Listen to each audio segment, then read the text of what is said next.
오늘은 사도행전 속에 나타난 기도. 그래서 기도의 제목은 말씀의 제목은 기도를 통한 믿음의 만남.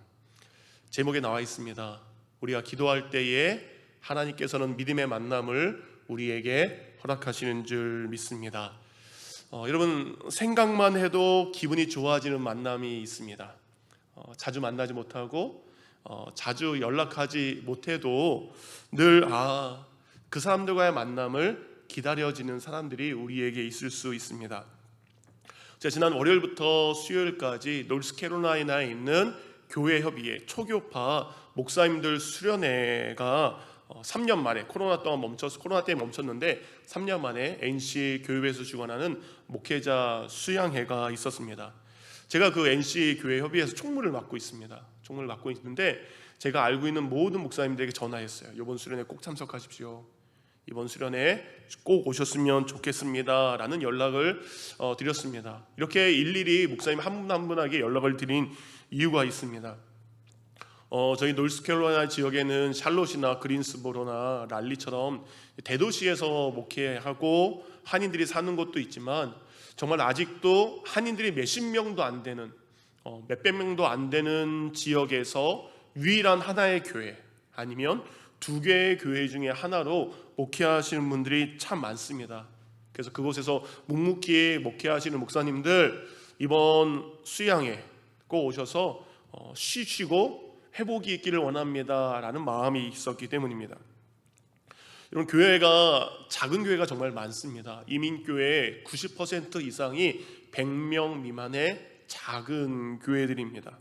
그러니까 그런 교회에서 사역하는 목사님들은 재정적으로 어려워서 이제 아이들이 방학을 해도 아이들을 데리고 여름 휴가를 한번 갈 수 없는 형편의 목사님들이 주위에 굉장히 많습니다. 그리고 아까 얘기했던 것처럼 샬롯이나 그린스보로 이 지역은 그래도 주위에 교단은 달라도 다른 목사님들이 있어서 평소에 그분들과 교제를 할 수 있습니다. 그럼 아까 말씀드린 지역에서 목회하시는 분들은 이렇게 1년에 한두 번 있는 목회자 수양회에 와야 다른 목사님들을 만나서 교제할 수 있는 분들이 우리 주위에 정말 많이 있습니다. 그래서 제가 목사님들한테 꼭 좀 오셔서 그런 교제를 했으면 좋겠습니다.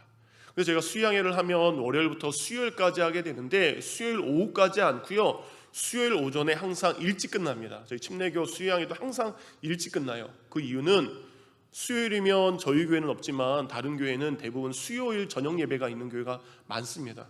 그래서 목사님들이 또 가서 저녁에 수요 예배를 해야 되기 때문에 거리가 멀기도 하고 그리고 수요 예배를 맡길 수 있는 다른 목회자가 없기 때문에 이런 목회자 수련회는 일찍 끝나게 됩니다.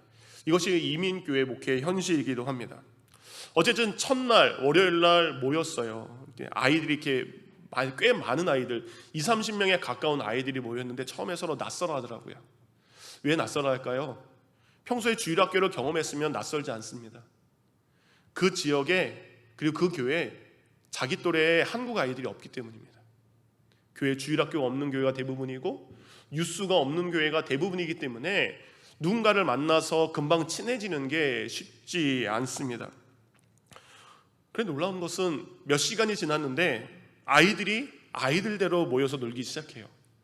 그리고 사모님들은 사모님들대로, 목회자들은 목회자들끼리 모여서 335 정말 늦은 밤까지 아이들은 뛰어놀고 사모님들과 목사님들은 따로따로 앉아서 자신의 삶에 그리고 목회 현장에 이야기의 꽃을 피우고 왔습니다. 아침 저녁에 이번에 특히 박사원 목사님, 장미 사모님 수고해 주셔서 찬양과 기도를 통해서 은혜를 회복하는 시간을 보면서 아이들이 행복해하고 사모님들이 즐겁게 이야기하고 목사님들이 열심히 기도하는 모습을 보면서 마음이 참 뿌듯했던 한 주간이기도 합니다. 그렇게 짧은 2박 3일의 모든 일정을 끝나고요, 각각 흩어지게 되는데 아이들이 이런 얘기를 했다라고 하더라고요. 우리 언제 또 만나? 우리 또 언제 만나? 이런 이야기를 하고 헤어졌다라고 합니다. 3일간의 짧은 만남이었지만 다시 만날 것을 기대하는 이번 만남이 너무 좋았다. 그리고 다음 만남을 기대하는 복된 일들이 지난 3일간 있었습니다. 여러분, 사도 바울도 마찬가지입니다. 언제나 기다려지고요, 만나고 싶은 이들이 성경에 있다라고 기록을 합니다. 이런 사도 바울이 1차, 2차, 3차 그리고 마지막 목숨을 내어놓는 4차 복음 증거의 여정은 정말로 복음의 강행군이었습니다. 너무나 많은 곳을 다녔고 많은 사람을 만났기 때문에 그의 몸은 지쳐 있었고 피곤할 때가 너무나 많았습니다. 사도 바울이 능력 있는 전도자지만 여러분, 그가 만났다라고 해서 그가 가는 곳마다 전도의 열매가 맺어진 것은 아닙니다. 우리가 생각하는 성공보다는 실패가 더 많았던 것이 복음 전도 여행이기도 합니다. 여전히 사도 바울을 비방하는 사람들이 곳곳에 그를 따라다니면서 그를 힘들게 했습니다. 그런 외부적인 고난이 그에게 있었고요, 그는 내적인 연약함을 가지고 있었습니다. 치료되지 않은 질병으로 하나님 앞에 3번이나 기도했지만 그의 질병은 떠나지 않았어요. 피곤할 때면 그의 육신은 더 스스로를 힘들게 했습니다. 그런데 그의 이런 고단한 삶에 기쁨의 활력소가 되는 사람들이 있었습니다. 그래서 사도 바울은요, 지쳤을 때마다 내가 그들을 생각하면 정말 힘이 납니다 라고 고백했던 사람들의 이야기를 빌립보서 1장 3절부터 7절을 이렇게 기록하고 있습니다. 읽어드립니다. 나는 여러분을 생각할 때마다 나의 하나님께 감사를 드립니다. 나는 기도할 때마다 항상 여러분 모두를 마음에 두고 기쁨으로 간구합니다.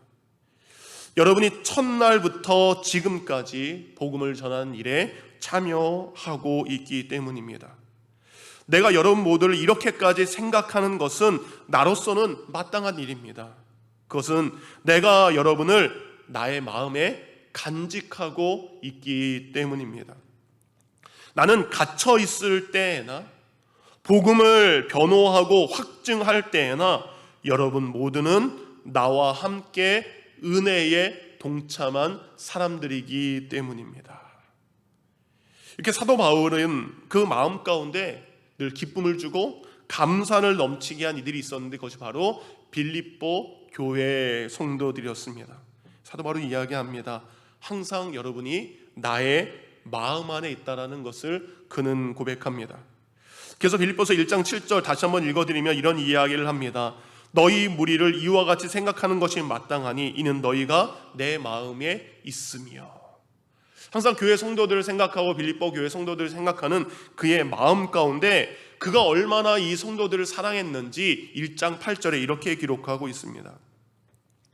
내가 예수 그리스도의 신장으로 너희 무리를 어떻게 사모하는지 하나님이 증인이라. 얼마큼 사랑해요? 예수님의 신장만큼. 예수 그리스도께서 우리를 사랑한 그 심장의 뜨거운 마음을 가지고 사도 바울 또한 빌립보 교회 성도들을 그렇게 사랑하고 있은 것을 알 수 있습니다. 그래서 빌립보 4장 1절에는 이렇게 끝을 맺어요. 나의 사랑하고 사모하는 형제들, 나의 기쁨이여 면류관인 사랑하는 성도들아, 사랑하는 자들아 라고 빌립보 교회 성도들을 이렇게 이야기를 하고 있습니다. 그러니까 바울은 힘들었을 때 빌립보 교회 성도들을 생각하며 그들과의 만남을 기다리고 또 그들과의 만남은 기쁘고 또 예수의 심장으로 그들을 사랑하는 일들이 있었음을 우리는 볼 수 있습니다. 예전에 그 100m 미인이라는 얘기 들어보셨습니까? 그러면 100m 미인, 미인은 100m 떨어진 곳에 봐서도 예쁘다 이 말일까요? 그 반대의 의미라고 합니다. 멀리서 볼 때는 미인인데 가까이 가서 보면 미인이 아닌 경우가 많다라는 이야기가 100m 미인이라고 합니다. 여러분, 우리 신앙에도요 100m 신앙이 있는 것 같아요. 가끔씩 교회에서 볼 때는 저분이 참 신앙생활 잘하는 것 같아요. 교회에서 볼 때는 열심히 신앙생활하고 있고 교회 일도 열심히 하고 있고 기도도 굉장히 잘하시는 분이고 말씀도 많이 하는 것 같고 하지만 그래서 가까이 가서 그분의 신앙을 보고 싶을 때가 있습니다. 그런데 100m 떨어졌을 때, 곧 한 걸음 떨어졌을 때 교회에서만 봤을 때면 너무나 건강한 신앙을 가지고 있지만 내가 저분처럼 신앙생활을 하고 싶어서 그분의 삶 곁으로 가까이 다가가니까 그분은 정말 교회에서는 이렇게 멋진 신앙을 하는데 삶 속에서는 어떤 신앙을 할까? 그분 삶 가까이 갔을 때 정반대의 모습을 가지고 살아가는 연약한 모습을 볼 때가 있다라는 겁니다. 말하는 것과 행동이, 그리고 기도하는 것과 삶이 다른 경우, 이것이 100m 신앙이라고 우리는 이야기할 수 있습니다. 지금 우리의 신앙은, 지금 나의 신앙은 누군가가 여러분 가까이 다가올수록 여러분의 삶을 존경하고 싶은 신앙일까요? 아니면 여러분 곁에 가까이 다가왔을 때 실망하는 삶의 모습을 가지고 계십니까? 여러분의 신앙의 모습을 우리는 돌아보기를 원합니다. 근데 사도 바울은요, 빌립보 교회 성도들에게 이런 마음이 있었어요. 그들을 가까이 하면 가까이 할수록 그들에게 감사가 커집니다. 그들과의 만남이 반복될수록 실망하는 것이 아니라 오히려 그들과의 만남을 더 사모하는 일들이 있었던 것을 알 수 있습니다. 왜 그랬을까요? 가까이 하면 가까이 할수록 감사가 넘치는 방법, 그리고 만나면 만날수록 그 만남이 사모되는 이유는 무엇일까? 아까 빌립보서 1장에 그가 얘기했던 것처럼 빌립보 교회의 성도들이 사도 바울과 함께 복음의 일에 함께 참여하고 있었기 때문입니다. 바울과 빌립보 교회 성도들이요, 이렇게 서로가 서로에게 힘이 되고 서로의 만남을 기다려주는 이유는 그들의 만남과 그들의 모임이 세상 모임이 아니라 바로 주님 안에서의 만남이기 때문에, 그리고 주님이 기뻐하시는 그 일을 함께하는 이들이기에 그들은 서로에게 위로가 될 수 있었습니다. 이런 목회를 하면서 가장 안타깝고 아픈 일들이 있습니다. 그것은 바로 성도님들이 주님 안에서 아름답게 교제할 때, 주님 안에서 아름답게 교제하는데 그 성도들 안에 있는 그 주님이 우리가 사랑하는 주님이 아니라 세상 사람들이 부르는 그 술 취할 그 주를 모시고 교제하는 일들이 이민교회 가운데 참 많습니다. 곧 세상과 사탄의 도구로 사용되는 그 주를 성도들이 주님으로 모시고 취했다 마셨다라는 이야기를 들을 때마다 여전히 적응 안 되는 것이 목회의 모습이기도 합니다. 그런 유혹이 들 때가 있어요. 정 참기 힘들면 그 술 주님을 집에서 혼자 마시면 됩니다. 남에게 실족하지 않고. 그런데 굳이 누군가를 불러내어서 다른 누군가를 그 주에 취하게 한다는 것은 우리의 모습, 하나님이 이해하지 않습니다. 하나님 분명히 책망하실 수밖에 없다라는 겁니다. 누군가는 복음을 위해서 함께 동역하고 있는데 누군가는 같은 예수를 믿으면서 세상의 것을 여전히 주님으로 삼고 있다면 참된 성도의 모습이 될 수 없음을 이야기합니다. 복음을 위한 일에, 하나님이 기뻐하시는 일에, 교회를 건강하게 하는 일에 동역할 때 그 만남에 의미가 있는 것이고 그 만남이 복된 만남이 될 줄 믿습니다. 지난주 저희는 사도행전 오늘 본문 바로 위에 있는 6절부터 10절까지의 말씀을 통해 사도 바울에게 임한 성령의 환상에 대한 말씀을 보게 되었습니다. 사도 바울은 1차 전도 여행을 아시아에서 했기 때문에 2차 전도 여행도 아시아에서 하기를 원했습니다. 그러나 성령께서 그에게 임하셔서 그를 막으셨죠. 그리고 그에게 환상을 보여주셨습니다. 마게도냐, 곧 유럽으로 건너와서 우리를 도우라라는 환상과 기도 가운데 응답을 받게 됩니다. 성령이 친히 간섭하셔서 그가 가고 싶은 길, 내가 원하는 길을 막았고 하나님이 원하시는, 성령이 인도하시는 다른 길을 가라고 말씀을 지난주에 드렸습니다. 여러분, 지난주에 말씀드렸던 것처럼 사도 바울은 이 1차 아시아 복음 전도를 통해서 복음을 전하니까 사람이 예수 믿어요. 예수 믿으라고 했는데 정말 예수 믿는 일이 그에게 일어나게 됩니다. 그 복음의 열매가 너무 기뻤습니다. 왜냐하면 그가 다메섹에서 예수님 만난 다음에 복음 증거했을 때는 실패했어요.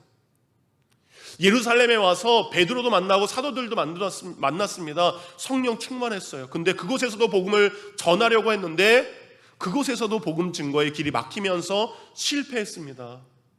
근데 드디어 1차 전도 여행을 바나바와 함께 떠나게 됐을 때 그곳에서 성공했습니다.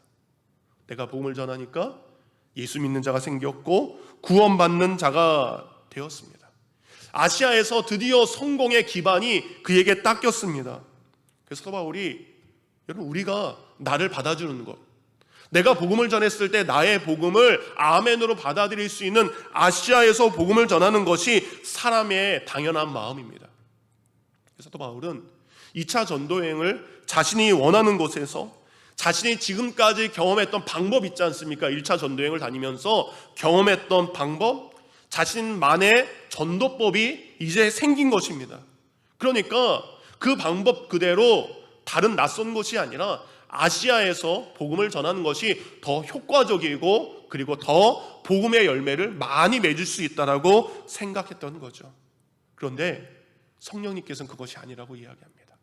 사도 바울이 한 번도 생각해 본 적이 없는 마게도냐, 사도 바울이 한 번도 꿈에라도 생각해 보지 않았던 유럽에 가서 복음을 전하는 것이 성령의 인도하심이었습니다. 그럼 그렇게 그가 성령에 순종해서 유럽에 갔을 때 어떤 일이 생기게 됩니까? 오늘 바울과 실라와 디모데가 드로아라는 항구로, 아시아에 있는 항구로 내려와요. 이 드로아라는 곳은 트로이 목마 기억하시죠? 그 트로이 목마, 전쟁이 있었던 그 도시를 성경은 드로아라고 표시를 합니다. 어쨌든 바울과 실라와 디모데는 배를 타고 드디어 마게도냐 항구에 도착하고요, 그리고 그 항구에서 빌립보라는 곳으로 도착하게 됩니다. 이 모든 과정을 지금 누가 인도하셨습니까? 성령님이 간섭하셨고 성령님이 인도하셨습니다. 그런데 성령님이 인도하셨다면 그곳에서 그가 기대했던 놀라운 일들이 이제 벌어지기 시작해야 됩니다. 근데 현실은 막막합니다.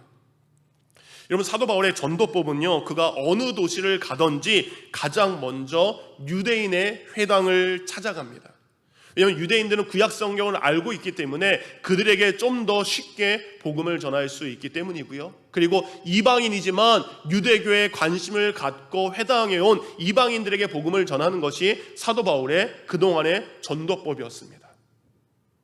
그런데 빌립보에 왔는데 유대인 회당이 없습니다. 당시 유대인 회당이 만들어진 조건은 13세 이상의 유대인 남자 10명 이상이 있어야 회당을 만들 수 있는데, 아시아에는 그래도 유대인 회당들이 곳곳에 있었는데 지금 마게도냐, 유럽 쪽에는 유대인들이 많이 살고 있지 않았기 때문에 회당이 빌립보에 없게 된 것입니다. 그동안 했었던 전도법이 막힌 거예요. 1차 전도 여행 동안 수없이 경험했던 바울의 경험과 바울의 수고가 지금 전혀 도움이 되지 않습니다. 여기서 바울은 자신에게 마게도냐로 가라고 인도했던 성령님을 원망할 수 있습니다.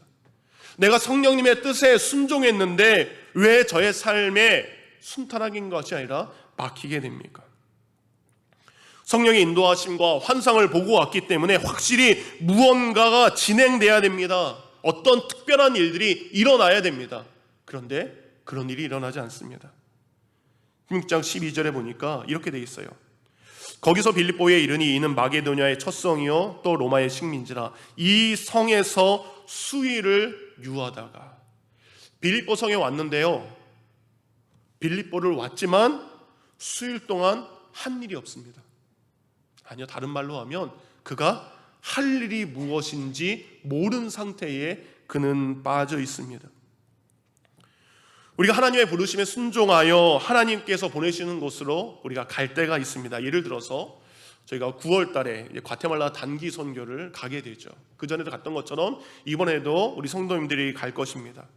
내가 하나님의 부름에 순종해서 직장을 잠시 내려놓고 내 사업체를 잠시 내려놓고 선교지에 왔습니다. 그러면 내가 그렇게 순종해서 왔기 때문에 아주 특별하고 놀라운 일이 생길 것을 우리는 기대할 수밖에 없습니다. 하나님, 내가 물질로도 헌신했고요, 내가 시간으로도 헌신했습니다.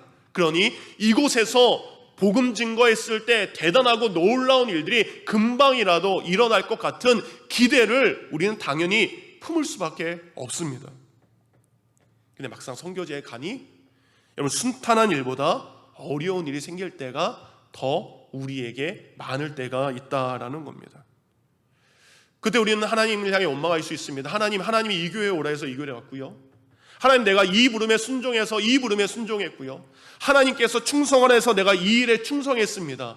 그런데 충성의 열매가 보이지 않을 때 우리는 원망할 수 있습니다.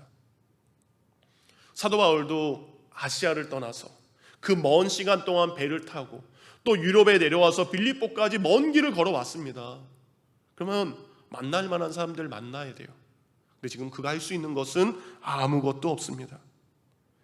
사랑하는 성도님들, 우리가 그런 상황에 닥치게 되었을 때 우리가 무엇을 해야 될까? 여러분, 우리가 어디에 있든지, 우리가 언제든지, 우리가 그리스도인이라면 우리의 길이 보이지 않을 때, 내가 무엇을 어떻게 해야 될지 모를 때 우리가 그때 해야 될 것이 있다라는 겁니다. 길을 모를 때, 무엇을 해야 될지 모를 때 우리 성도들은 그 순간 하나님께 기도해야 됩니다. 바울은 성령님의 인도하심 따라 빌립보에 왔지만 아무것도 할 수 없고 자신이 할 수 있는 일들이 아무것도 보이지 않는 그 순간 그는 기도하기 시작합니다. 김동호 목사님이 이런 글을 쓰셨습니다. 읽어드리겠습니다. 반드시 꼭 가야 할 곳이 있는데 길을 모른다. 어디로 가야 하는지 알 수 없다. 그래서 갈 수가 없다. 꼭 풀어야 할 문제가 있는데 문제를 푸는 방식을 모른다. 어떻게 이 문제를 풀어야 하는지가 막막하다. 그래서 그 문제를 해결할 수 없다. 어디 그런 일이 하나둘인가? 평생 그래왔고 지금도 역시 난 모르는 길과 모르는 방식 때문에 당황하고 있다. 그래서 하나님께 기도한다. 제 목자가 되어 주십시오. 제 스승이 되어 주십시오. 길을 가르쳐 주시고 문제를 해결할 수 있는 방식을 가르쳐 주십시오. 그리고 그 길로 가게 하시고 그 문제를 풀게 해 주소서. 초등학교 어린 아이 때부터 불렀던 찬송이 늘 나의 기도가 된다. 나의 갈 길 모르니 주여 인도하소서. 아무것도 모르는 주여 저를 가르쳐 주소서. 어린아이같이 어리니 주여 도와주소서. 마음 심히 슬프니 주여 위로하소서. 오늘 새벽에도 하나님께 매달려 기도한다. 오늘 13절 사도 바울은 이것을 선택합니다. 안식일이 되어 기도할 곳이 있을까 하여 문밖 강가에 나가. 그가 무엇인가를 할 수 없다고 생각했을 때 그는 가장 좋은 방법을 선택합니다. 예전에 그 순간 기도했던 것처럼 지금도 그 순간 기도하기 시작합니다. 문제 앞에 무엇을 해야 되나, 무엇인가 여러분 특별한 것을 찾는 것이 아닙니다.